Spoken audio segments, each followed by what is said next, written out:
Arcadian Vanguard presents The Wrestling News in your daily wrestling newscast for Saturday, January 21st, 2023. Good morning, I'm Mike Sempervive. We begin today with last night's WWE Smackdown broadcast live on Fox from the Little Caesars Arena in Detroit. With Reigns in the ring, Owens emerged through the crowd and took out both Bloodline enforcer Solo Sikoa and the WWE Tag Team Champions, the Usos, before putting Reigns through the table on which they were to sign the contract. Owens then signed said contract to end the show. Oh, wait a minute! Kevin Owens! Where the hell did he come from? Kevin Owens down in the ring! Kevin Owens, stunner! Stunner! Owens has stunned Reigns! Owens has stunned Roman Reigns! Super kick to Solo!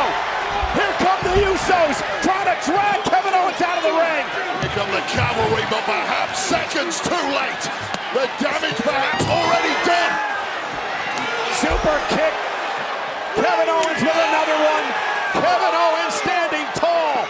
Kevin Owens with a master plan!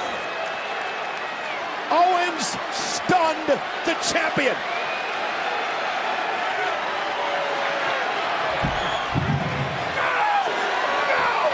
And he's not through yet! Owens! Power!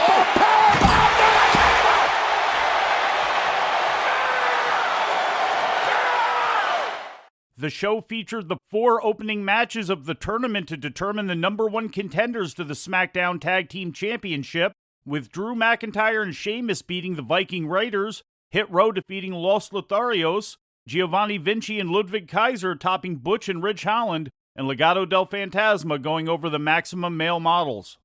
The semifinals of the tournament next week will see McIntyre and Sheamus take on Hit Row, and Vinci and Kaiser go against Legado del Fantasma.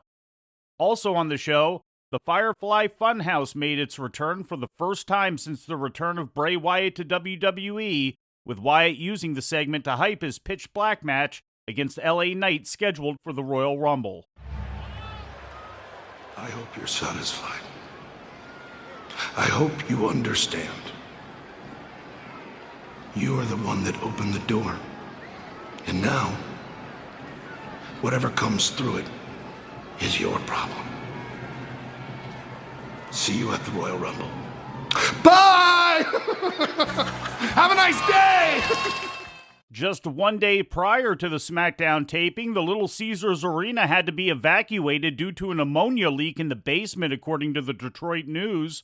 The leak was reported at approximately 3:15 Thursday afternoon, after which firefighters, hazmat specialists, and medics arrived on the scene to contain it. 2 people suffered chemical burns as a result of the leak and were taken to Detroit Receiving Hospital to be treated for minor injuries.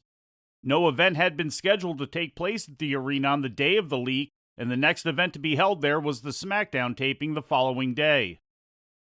In more WWE news, Dwayne "The Rock" Johnson will not be able to take part in the long hypothesized main event with WWE Universal Champion Roman Reigns at WrestleMania next April, according to a new report in the Wrestling Observer newsletter, which claims that Johnson has indicated he will not have the time to get into the proper ring shape due to his busy schedule. Johnson is reportedly keeping open the possibility of a return to the ring sometime in the future. WWE had long been reported to be trying to put together a match between The Rock and Reigns, including past rumors that circulated about the last 2 WrestleManias, as well as Survivor Series 2021, which was the 25th anniversary of Johnson's company debut. The report indicated that if Johnson were to change his mind, it would have to be between now and the Royal Rumble, which is when WrestleMania main event plans are usually finalized. The possibility that Johnson's return at WrestleMania is still in the works and being kept as a secret was also mentioned. 6-time former WWE Champion Hulk Hogan will be featured on next week's 30th anniversary edition of Monday Night Raw from the Wells Fargo Center in Philadelphia, according to an announcement made on WWE.com. The news of Hogan's attendance at the show had previously been mentioned by Ric Flair, who will also be at the show on Flair's podcast. This will mark Hogan's first public appearance for WWE since WrestleMania 37 in 2021. Others advertised for the Raw 30th anniversary special include Shawn Michaels, Triple H, and The Undertaker. A taped edition of AEW Rampage aired later last evening, featuring matches recorded Wednesday night at the Save Mart Center in Fresno, California. TBS champion Jade Cargill extended her undefeated record to 49-0, teaming with Layla Gray to defeat the team of Jada and Jordan Vanity. Eddie Kingston turned on erstwhile tag team partner Ortiz during an in-ring promo segment, hitting Ortiz with a chair after Ortiz called him out for threatening to attack Julia Hart on the previous week's show. You coming out here with a chair? To me? Huh? You know what? You know what? You know what bothers me the most? What will our mentor say? What will Homicide say? Huh? You matter of fact, I know what he would say, that you're a coward. That you're a coward. You're a fake tough guy. Yeah, you like going around, but... Oh my God, Eddie! no. Deep in the gut. Oh my gosh. Now on the spine. And this friendship, this partnership between Eddie Kingston and Ortiz just disintegrated before our eyes. The House of Black has gotten everything they wanted. I can't believe this. They've been friends for over 20 years. Former Impact X Division champion and NWA National champion Willie Mack made his AEW television debut on the show, losing to Brian Cage. In other results, Action Andretti pinned Daniel Garcia in the main event, and Jungle Boy Jack Perry defeated Ethan Page in the opening match. With some Major League Wrestling news, here's the Wrestling News' Lou Kipilman. MLW will be debuting a new weekly series on the cable and satellite channel Reels, according to an official press release. Entitled MLW Underground, the show will premiere on Tuesday, February 7th at 10 p.m. Eastern Time. MLW Battle Riot 4 will air on Reels at 11 following the premiere of Underground. Said Steve Cheskin, SVP of Programming for Reels, quote, "Major League Wrestling is for a new generation of fans, and we're thrilled to bring our viewers a ringside view with exciting nights at the fights. With the strong response from our viewers to several Reels originals celebrating the extraordinary lives and careers of professional wrestlers, we're stepping into the ring to bring them new Major League Wrestling events every week." End quote. For the Wrestling News, I'm Lou Kipilman. Turning to Japan, New Japan Pro Wrestling ran their Wrestle Kingdom 17 in Yokohama Arena show today. For the second straight year, New Japan put on the show in conjunction with their promotional rival Pro Wrestling Noah and featured a series of interpromotional matches which were capped off by a 5-match battle between New Japan's Los Ingobernables de Japón and Noah's Congo factions. In the main event battle of faction leaders, New Japan's Tetsuya Naito would defeat Noah's Kenoh after utilizing his Destino finisher in 26 minutes and 57 seconds, giving LIJ a 3-2 victory over their rival group.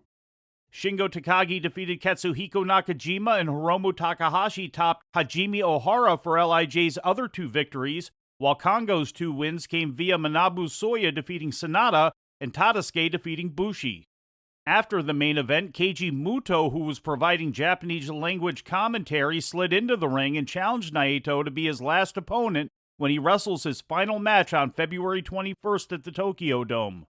Muto will wrestle his last match as the Great Muta Persona Sunday morning at the Yokohama Arena, teaming with Sting and Darby Allin against Naomichi Marufuji, Hokushi, and Akira. The most notable non-LIJ vs. Kenoh match on the show saw IWGP World Heavyweight Champion Kazuchika Okada and Togi Makabe fight Noah's GHC champion Kaito Kiyomiya and Yoshiki Inamura, which denigrated into a no contest after 6 minutes and 35 seconds. Kiyomiya busted Okada open with a kick to the face during the match, and after the bout, the two had to be broken up brawling around ringside, with Kiyomiya challenging Okada to a singles match. Before the card began, a 10-bell salute was rung in honor of former IWGP World Tag Team Champion Jay Briscoe, who passed away in a car accident on Tuesday. Wrestle Kingdom 17 in Yokohama Arena was offered for purchase as a pay-per-view through New Japan's streaming service NJPW World. In other independent wrestling news, here's the Wrestling News' Lou Kipilman. An edict from AAA prohibiting independent promotions in the United States from streaming matches featuring AAA mega champion El Hijo del Vikingo has been lifted, according to Twitter announcements from both Warrior Wrestling and Game Changer Wrestling, two companies Vikingo has been wrestling for since obtaining his U.S. work visa last October. The lifting of the policy allows for Vikingo's matches to be streamed online, as long as it is part of a paid streaming event. Previously, promotions which had used Vikingo on cards streamed online were forced to suspend the live stream during his matches, allowing them only to be seen by the live crowd on hand. Vikingo defended the Mega Championship against Gringo Loco last night for GCW in a match streamed on Fight TV, marking the first time any of his American matches had been televised. He is scheduled to defend the Mega Championship for Warrior Wrestling tonight against Rey Oros and Flamita. For the Wrestling News, I'm Lou Kipilman. And speaking of that Game Changer Wrestling show, GCW ran their show titled Don't Talk to Me Friday night at the Cabarrus Arena and Event Center in Concord, North Carolina. Streamed on Fight Plus, the main event saw AAA Mega Champion Hijo del Vikingo defeat Gringo Loco in a non-title match. In other matches on the show, Los Macizos held on to the GCW World Tag Team Championship, defeating the Ugly Ducklings team of Lance Lude and Rob Killjoy. Mance Warner and Matthew Justice won a four-way tag match against Bojack and Lucky Ali, Caleb Conley and Zane Riley, and the team of John Wayne Murdoch and George South. Tony Deppen knocked off Ricky Morton, Jordan Oliver defeated Kerry Morton, Ali Catch and Effie defeated Charles Mason and Perro, Nick Wayne defeated Aries, Blake Christian topped Andrew Everett, Cole Radrick defeated Champagne, and Axton Ray won a six-way scramble match. Tonight, the company moves on to the Von Braun Civic Center in Huntsville, Alabama, for another show that will stream on Fight Plus. And we close with a look at Mexico. Last night at Arena Mexico, CMLL ran their weekly Friday night show, and in the main event, Volador Jr. came up short in his 9th defense of the NWA Historic Welterweight Championship, losing in 16 minutes and 56 seconds against New Japan's Rocky Romero. Romero is now the 67th welterweight champion in the title's lineage. Volador called out Romero for a hair versus mask match last week. After the bout was over, Romero said Volador would have to prove he could defeat him first before he agreed to an Apuestas match. And before we leave you today, we'd like to remind you that however you consume your content, you can find the wrestling news 24 hours a day and 7 days a week across social media. On Twitter, follow us at Wrestling News AV. Our Facebook page is also Wrestling News AV. The Wrestling News can also be found on the Arcadian Vanguard YouTube page. And for those who utilize Amazon Echo devices, just tell Alexa to play the Wrestling News podcast. And remember to make sure you add podcast at the end. Once again, for daily updates, breaking news, and more, follow the Wrestling News across social media. And that's the news for today. If anything happens, we will be here to tell you about it.